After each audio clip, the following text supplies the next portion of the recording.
Hi అండి, ఎలా ఉన్నారు? నేను మీ సౌజన్య. నేను బాగున్నాను. మీరందరూ బాగుండాలని మనస్ఫూర్తిగా కోరుకుంటున్నాను. ఈరోజు మనం వినాయక చవితి రోజున తప్పక పాటించవలసినటువంటి కొన్ని నియమాలను గురించి తెలుసుకుందాం. ఈ యొక్క వినాయక చవితిని భాద్రపద మాసం శుక్లపక్షం చవితి రోజున జరుపుకుంటాం. వినాయక చవితి రోజున మనం తెచ్చుకునేటువంటి విగ్రహం అనేది మట్టి విగ్రహం అయి ఉండాలి. ఎందుకు అంటే మనం నిమజ్జనం చేసేటప్పుడు సులభంగా నీటిలో కరుగుతుంది. అదే ప్లాస్టర్ ఆఫ్ పారిస్ అయితే గనక సులభంగా నీటిలో కరగదు. అదేవిధంగా రెండో విషయానికి వస్తే, స్వామివారిని కొనుగోలు చేసేటప్పుడు స్వామివారి యొక్క తొండం అనేది ఎడమవైపు ఉండేలా చూసుకోవాలని ఇంట్లోని పెద్దవారు చెబుతున్నారు. అదేవిధంగా స్వామివారికి గరిక లేనిదే స్వామివారి పూజ అనేది సంతృప్తి కాదు. కావున ఆ రోజున గరికతో స్వామివారిని పూజించినట్లయినా మన యొక్క కోరికలు అనేవి నెరవేరుతాయని ఇంట్లోని పెద్దవారు చెబుతున్నారు.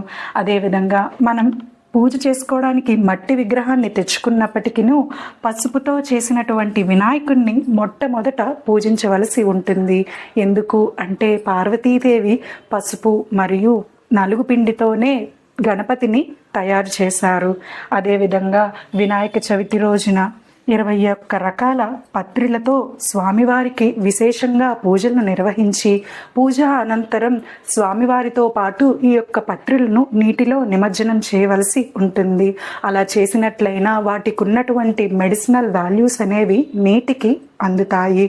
అదేవిధంగా వినాయక చవితి రోజున ఇంట్లో చదువుకునే పిల్లలు ఉన్నట్లయినా వారి యొక్క పుస్తకాలను పూజలో ఉంచి పిల్లలకి సద్బుద్ధిని ప్రసాదించమని స్వామివారిని వేడుకోవాలి. అదేవిధంగా పూజ అనంతరం తప్పకుండా పూజ యొక్క అక్షింతలు అనేవి ఇంటిల్లి పాది తలపై ధరించవలసి ఉంటుంది.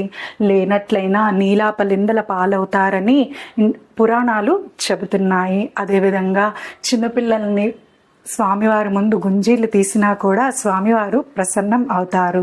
దీనికి చిన్న కథ కూడా ఉంది. కథ విషయానికి వస్తే, ఒకనాడు గణపతి విష్ణుమూర్తి యొక్క సుదర్శన చక్రాన్ని మింగివేయగా విష్ణుమూర్తి తన సుదర్శన చక్రం కోసం వెతుక్కుంటూ ఉండగా గణపతి నేను మింగేశాను కదా అని అనగా విష్ణుమూర్తి ఏం చేయాలో తెలియక స్వామివారి ముందు తన యొక్క 2 చెవులను పట్టుకొని గణపతి ముందు గుంజీలను తీస్తారు.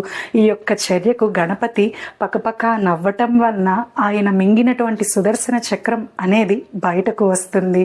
ఈ విధంగా పిల్లలు వినాయకుని ముందు గుంజీలను తీసినట్లయినా స్వామివారు ప్రసన్నం అవుతారని ఇంట్లోని పెద్దవారు చెబుతున్నారు.